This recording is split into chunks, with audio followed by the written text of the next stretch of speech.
Bendita Esperança, com o pastor Eliezer Freitas.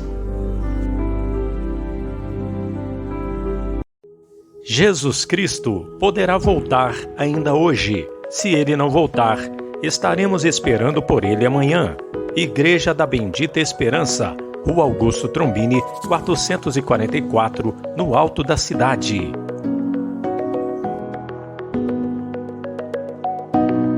Mas o que profetiza, fala aos homens, edificando, exortando e consolando.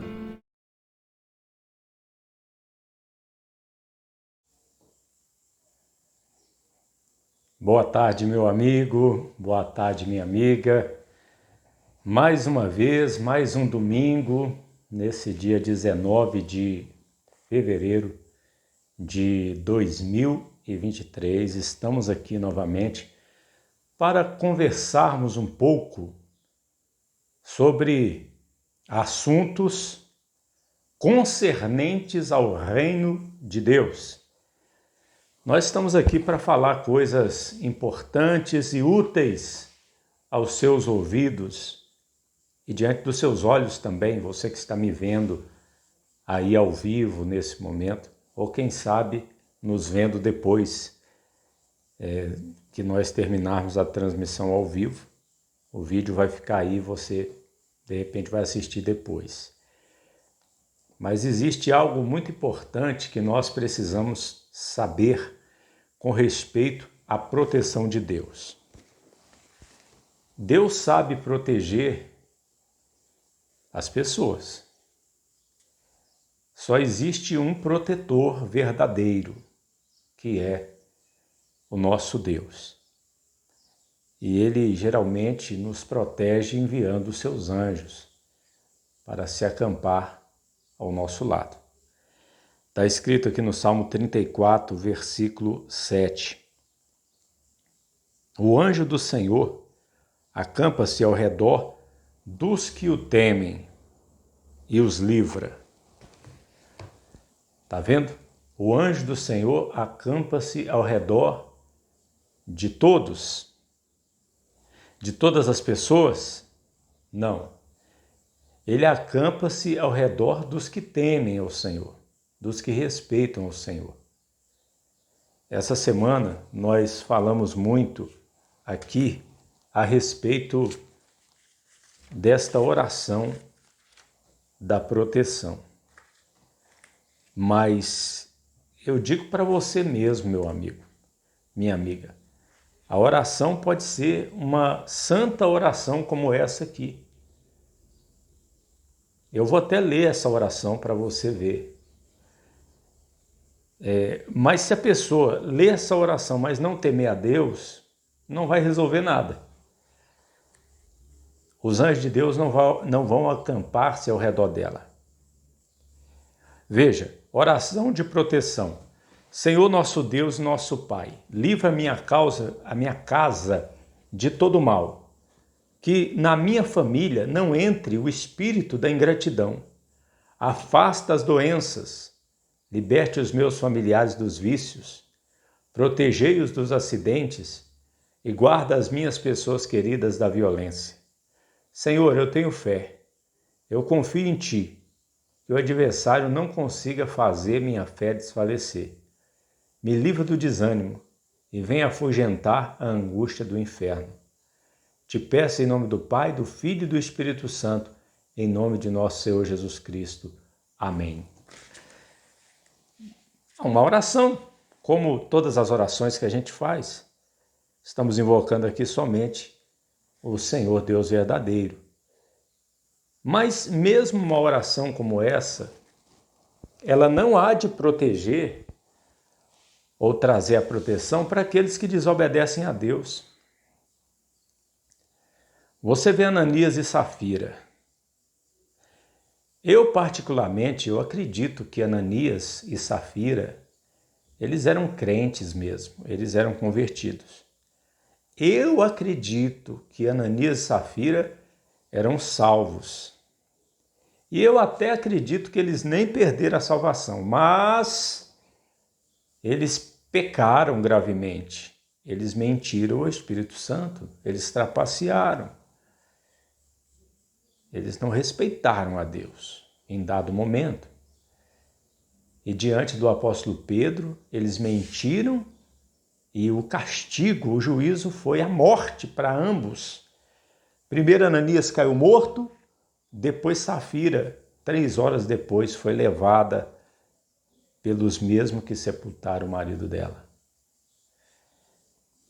Olha, meu irmão, minha irmã, eu creio que eles até foram salvos, mas eles sofreram um juízo de Deus. Se não me engano, aqui em Tiago, por exemplo, nós temos um exemplo que o apóstolo São Tiago, ele diz assim, veja só,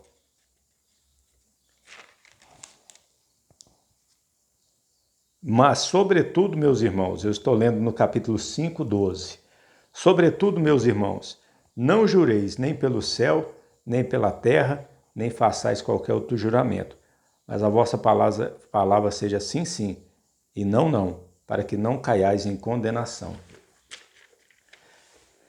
Ou seja, cair em juízo, né? Cair em condenação, cair em juízo. Vamos, inclusive, até ver como que está escrito esse versículo aqui na Bíblia literal do texto tradicional. Aqui a Bíblia é tão literal que ao invés de estar Tiago, está Jacobo, que é o nome verdadeiro mesmo. Capítulo 5, está escrito assim, vamos ler aqui. Capítulo 5, versículo 12. Vamos ver como está aqui. Acima de tudo, porém, ó irmãos meus, não jureis nem pelo céu, nem pela terra, nem façais qualquer outro juramento, mas seja de vós o sim, sim, e o não, não, a fim de que não para dentro de condenação caiais.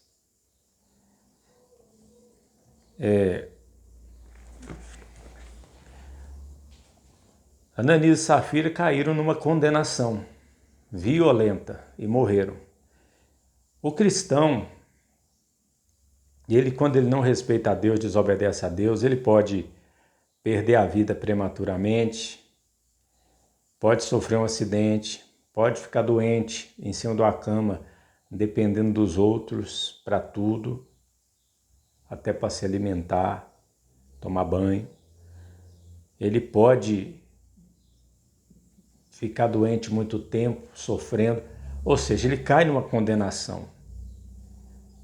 E as pessoas também do mundo, quando elas vivem na desobediência, são filhas da desobediência, essas pessoas, elas não podem nem fazer uma oração como essa.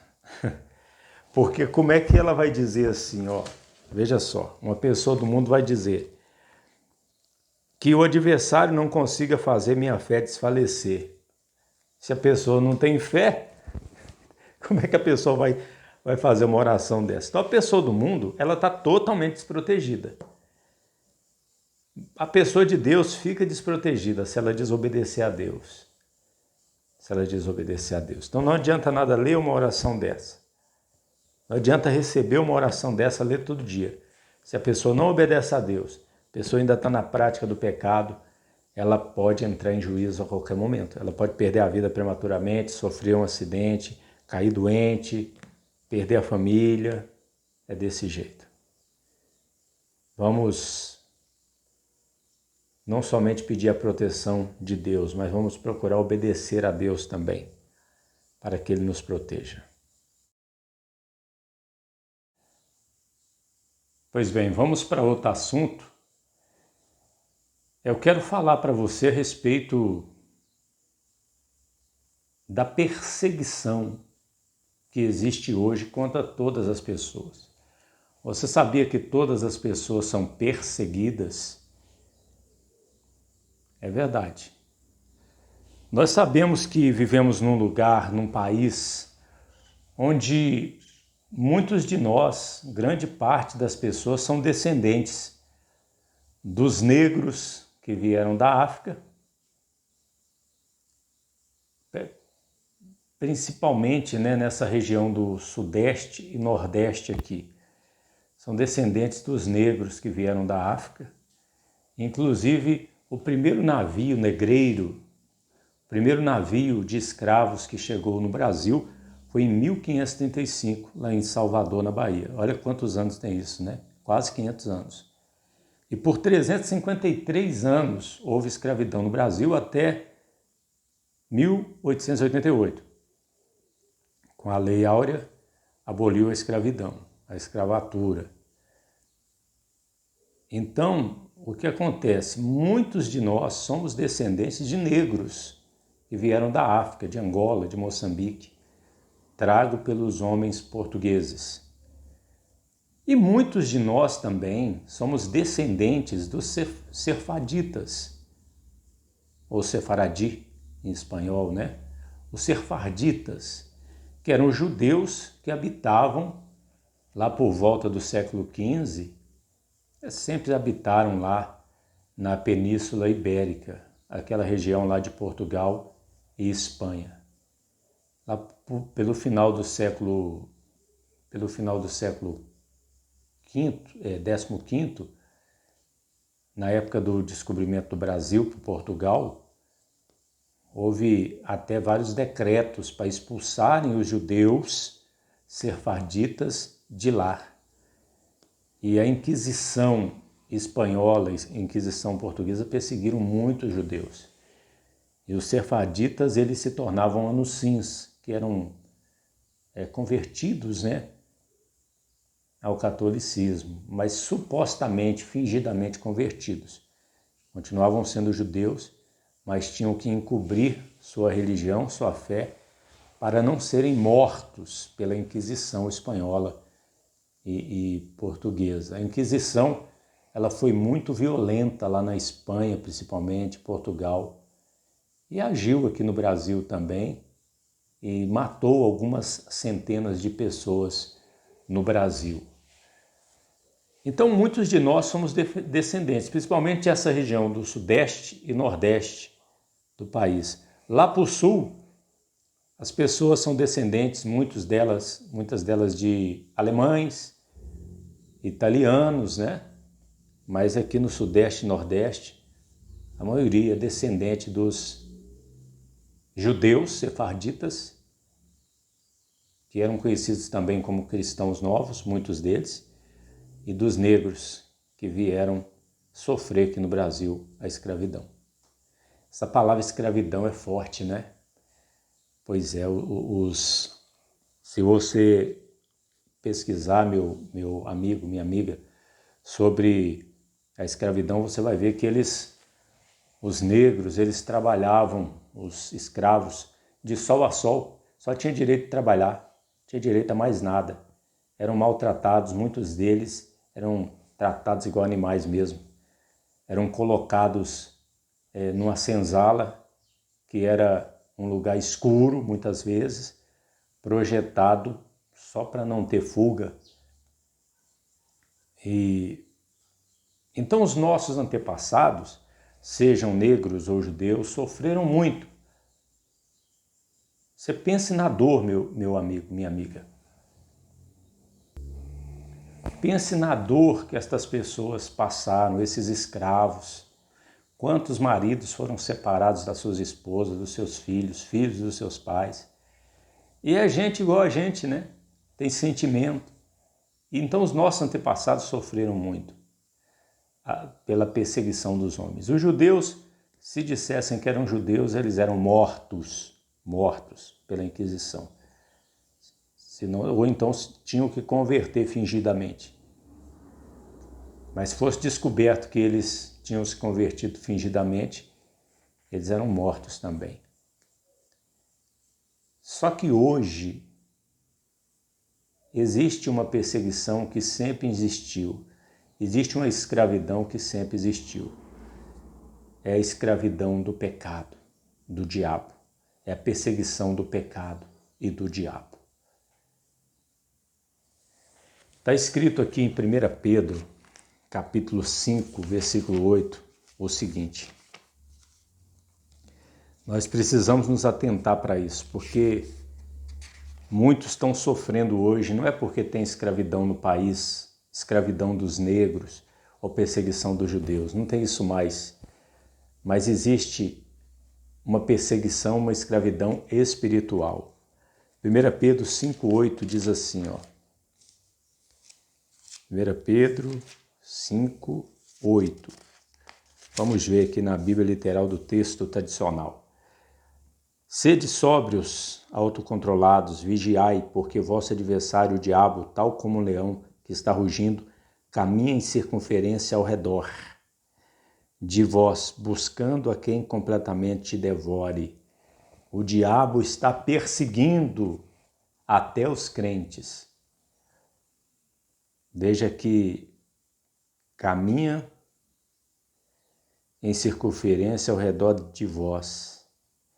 O diabo ele está buscando alguém para que ele devore, para que ele destrua, né? Então ele persegue todas as pessoas. E aqui Hebreus capítulo 12, versículo 1, fala sobre o pecado. Portanto, também nós, uma tão grande nuvem tendo nós de testemunhas nos rodeando, e havendo nós deitado fora todo o peso e pecado, o qual o pecado tão facilmente cerca, enreda, imobiliza. Olha aí, o pecado cerca, enreda, que é enganar, imobiliza. O pecado ele é esse poder maligno que vem para nos escravizar. O próprio Senhor Jesus Cristo, ele diz que quem comete pecado é servo do pecado, é escravo do pecado. Quem comete pecado é escravo do pecado. Eu, inclusive, vou procurar esse versículo aqui. Vou colocar um pause aqui e já volto. Pronto, já encontrei. João capítulo 8, versículo 31, diz assim. Dizia, pois, Jesus aos judeus, tendo crido nele, se vós permanecerdes na minha palavra, então verdadeiramente discípulos meus sois. E conhecereis a verdade, e a verdade vos libertará. Responderam-lhe, somente semente de Abraão somos nós, e nunca a ninguém temos servido como escravos. Como dizes tu, livres sereis tornados?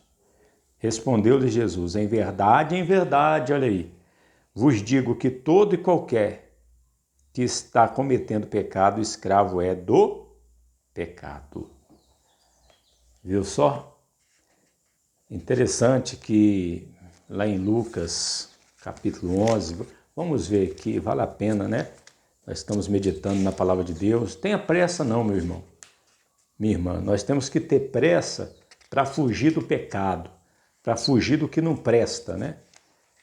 Mas aprender da palavra de Deus não podemos ter pressa não. Pois bem, aqui ele diz assim, ensinando o Pai Nosso, em Lucas, capítulo 11, versículo 4. E perdoa-nos os nossos pecados, pois também nós estamos perdoando a todo aquele que está nos devendo. E não nos conduza para dentro de prova, mas livra-nos para longe do mal. Livra-nos para longe do mal. Então o mal está associado com o pecado, ou seja, o diabo e o pecado andam juntos, né? Quem tentou lá o primeiro casal não foi o diabo? Foi. E consequência, eles pecaram. O diabo ele é o tentador. Então, o diabo persegue as pessoas. Ele tentou até o Senhor Jesus no deserto. Ele tentou até o Senhor Jesus lá no deserto. Nós podemos ver aqui, por exemplo, em Mateus, capítulo 4, está escrito assim, ó. Mateus, capítulo 4, vamos ver aqui. Olha só, então Jesus foi guiado para dentro do deserto pelo Espírito, para ser posto à prova pelo diabo. Na verdade, vamos explicar um pouquinho essa parte, né? Nós falamos muito que o Senhor foi tentado. Na verdade, ele foi posto à prova, né? Foi posto à prova, porque Jesus não tinha a possibilidade de pecar. Ele não iria pecar. Mas o que aconteceu então com o que nós chamamos de tentação? Que eu estou dizendo aqui que ele foi tentado. Na verdade, Deus provou que ele não iria pecar, que ele era Deus. Na verdade, o diabo ali tentando Jesus, o que para nós é uma tentação, na verdade era Deus provando que Jesus não podia pecar. Ele era santo, santo de Deus. E Deus não pode ser tentado pelo mal. Então ali foi uma prova, o diabo tentando Jesus. Para nós ele estava tentando, mas nós sabemos que Deus estava colocando ele à prova. Ou seja, provando para o mundo que o seu filho era Deus também. Era o santo de Deus. Então, agora nós que somos pecadores, aí nós somos tentados mesmo, porque nós somos pecadores. Mas nós devemos nos arrepender. A palavra do arrependimento não é só para quem está lá no mundo, é para as igrejas também, basta ler as cartas lá de Apocalipse. E meu irmão, minha irmã, não vamos pecar não vamos fazer as coisas erradas não, vamos servir a Deus, fazer a vontade de Deus, e assim nós vamos ser livres de muitos sofrimentos desnecessários. Inclusive, a partir de amanhã, eu vou estar enviando uma palavra no WhatsApp todo santo dia à noite. Toda noite, né? Toda santa noite eu vou estar enviando. E a primeira palavra vai ser essa, sobre a perseguição e escravidão, perseguição pelo pecado e pelo diabo. Se você quer receber essa palavra e não tem o nosso WhatsApp, nos adicione 31 997 34 04 20. Que Deus abençoe. Jesus Cristo poderá voltar ainda hoje. Se ele não voltar, estaremos esperando por ele amanhã.